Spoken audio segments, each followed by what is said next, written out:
నమస్తే, welcome to Disha TV. Sangareddy municipal ఆఫీస్లో క్షుద్ర పూజల సంచలనం నడుస్తూ ఉంది. సంగారెడ్డి మున్సిపల్ కార్యాలయంలో ఒక వింతైన దిగ్భ్రాంతికరమైనటువంటి ఘటన వెలుగులోకి వచ్చింది. పద్ధతి మార్చుకోవాలని మందలిచ్చిన ఉన్నతాధికారితో పాటు మరో ఇద్దరు తోటి ఉద్యోగులపై కక్ష పెంచుకున్న ఓ ఉద్యోగి ఏకంగా వారిని మంచాన పడేసేందుకు క్షుద్ర పూజలు చేయించిన ఉదాంతం స్థానికంగా తీవ్ర కలకలం రేపింది. కార్యాలయంలో డ్యూటీ చేస్తూ తోటి సిబ్బంది పట్ల ఈ స్థాయి కుట్రకు పాల్పడడంపై సర్వత్రా విస్మయం వ్యక్తమవుతా ఉంది. అయితే ఇది ఎక్కడ మొదలైందంటే అవినీతి హెచ్చరికతోటి ఈ కక్ష అనేది మొదలైందట. సంగారెడ్డి మున్సిపల్ ఆఫీస్లో పనిచేస్తున్న ఒక ఉద్యోగిపై గత కొంతకాలంగా అవినీతి ఆరోపణలు వస్తున్నాయి. ఈ విషయం మున్సిపల్ కమిషనర్ దృష్టికి వెళ్లడంతో ఆయన సదరు ఉద్యోగిని పిలిచి పద్ధతి మార్చుకోవాలని, నేరుగా పనిచేయాలని సున్నితంగా హెచ్చరించారు. ఏళ్లుగా ఇక్కడ పనిచేస్తున్న తనను ఒక అధికారి మందలించడాన్ని సదరు ఉద్యోగి జీర్ణించుకోలేకపోయాడు. కమిషనర్ తనను హెచ్చరించడానికి మరో ఇద్దరు తోటి ఉద్యోగులే కారణమని భావించి ఆ ముగ్గురిపై తీవ్ర కక్ష పెంచుకున్నాడు ఆ ఉద్యోగి. అయితే బాబాల చుట్టూ ప్రదక్షిణలు చేసుకుంటూ ఆయన చాతబడికి స్కెచ్ చేసినట్టు తెలుస్తూ ఉంది. కమిషనర్తో పాటు ఆ ఇద్దరు ఉద్యోగులను మానసికంగా, శారీరకంగా దెబ్బతీయాలని ఆ ఉద్యోగి పథకం వేశాడు. అందుకోసం సంగారెడ్డి పట్టణ శివారులో ఉన్నటువంటి క్షుద్ర పూజారులను ఆశ్రయించాడు. కమిషనర్ సహా ముగ్గురి ఫోటోలను వెంట తీసుకువెళ్ళి వారిని పూర్తిగా అనారోగ్యానికి గురి చేసి మంచం పట్టేలా పూజలు చేయాలని తాంత్రికుడిని కోరాడు.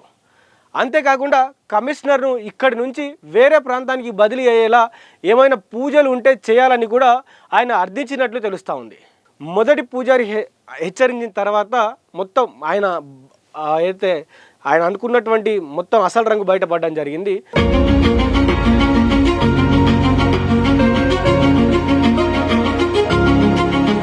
అయితే క్షుద్ర పూజల కోసం సదరు ఉద్యోగి మొదట వెళ్ళిన ఒక పూజారి ఫోటోలో ఉన్న అధికారిని గుర్తుపట్టాడు. ఇలాంటి దుశ్చర్యలకు తాను సహకరించానని తేల్చి చెప్పడమే కాకుండా వెంటనే ఫోటోలో ఉన్న అధికారికి ఫోన్ చేసి విషయాన్ని చేరవేశాడు.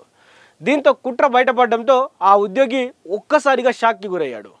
అయినప్పటికీ తన పంతం వీడకుండా మరొక తాంత్రికు దగ్గరికి వెళ్ళి ఆ ముగ్గురి ఫోటోలతో పూజలు పూర్తి చేయించినట్లు సమాచారం అందుతూ ఉంది. అయితే ఇప్పుడు ప్రస్తుతానికి ఆ ఉద్యోగి సదరు ఎవరైతే ఉన్నతాధికారులు ఉన్నారో వాళ్ళ కాళ్ళు పట్టుకున్నటువంటి పరిస్థితి కనిపిస్తూ ఉంది. అదేవిధంగా పోలీస్ స్టేషన్కి తీసుకెళ్ళినట్టు పరిస్థితులు అయితే ఉన్నాయి. తనపై క్షుద్ర పూజలు చేయించారనే వార్త తెలిసినటువంటి తోటి ఉద్యోగులు వెంటనే సదరు వ్యక్తిని నిలదీశారు. చేసిన తప్పు బయటపడడంతో ఆ ఉద్యోగి తీవ్ర భయంతో వణికిపోతూ తప్పు చేశాను, నన్ను వదిలేయండి, మళ్ళీ ఇలాంటి పనులు చేయను అంటూ కూడా కాళ్ళు పట్టుకొని బతిమలాడినటువంటి పరిస్థితి. అయితే ఒకే చోట పనిచేస్తూ విధి నిర్వహణలో ఉంటూ ఇలాంటి మూఢనమ్మకాలతో ప్రాణాపాయానికి గురి చేసేటువంటి చర్యలకు పాల్పడడాన్ని తీవ్రంగా పరిగణించి ఉద్యోగులు సంగారెడ్డి పట్టణ పోలీస్ స్టేషన్లో ఫిర్యాదు చేశారు. ఒక ప్రభుత్వ కార్యాలయంలో చోటు చేసుకున్న ఈ వింత ఉదాంతం ప్రస్తుతం పట్టణం అంతా చర్చనీయాంశం మారింది. తోటి ఉద్యోగి అని చూడకుండా డైరెక్ట్గా కమిషనర్ మీదనే చేతబడి చేయాలంటూ ఫోటోలు తీసుకెళ్ళి మరి ఆయన ఆ మూఢనమ్మకాలను నమ్మి ఈ వింత ఉదాంతానికి ఆయన ఒడిగట్టినటువంటి పరిస్థితి. ముఖ్యంగా అక్కడ ఉన్నటువంటి మొదటి తాంత్రికుడు ఎవరైతే ఉన్నారో ఆ తాంత్రికుడికి అక్కడ ఉన్నటువంటి అధికారులకు ఫోన్ చేసి మీ మీద చేతబడి చేయమంటా ఉన్నాడు, మిమ్మల్ని మంచంలోంచి లేవకుండా చేయమంటా ఉన్నాడని ఆయన చెప్పడం ద్వారానే ఈ విషయం బయటికి వచ్చింది. ఈ విషయం బయటికి వచ్చిన తర్వాత పట్టణం అంతా కూడా షాక్కి గురవుతూ ఉంది. ఒక అధికారి, చదువుకున్నటువంటి వ్యక్తి ఇలాంటి మూఢనమ్మకాలు నమ్మడం ఏంటని, నిజంగా ఎవరైనా అధికారులు ఇబ్బంది పెడితే అధికారులతో మాట్లాడాలి, కూర్చొని వ్యవహరించుకోవాలి, మొత్తం ఆ వ్యవహారం ఏందో తెలుసుకోవాలి తప్ప ఇలా పూజలు చేసి భయపెట్టేటువంటి ఈ చర్యలు ఎవరు కూడా సహించట్లేదు. అందరు కూడా ఆయన మీద ఖండిస్తూ ఉన్నారు.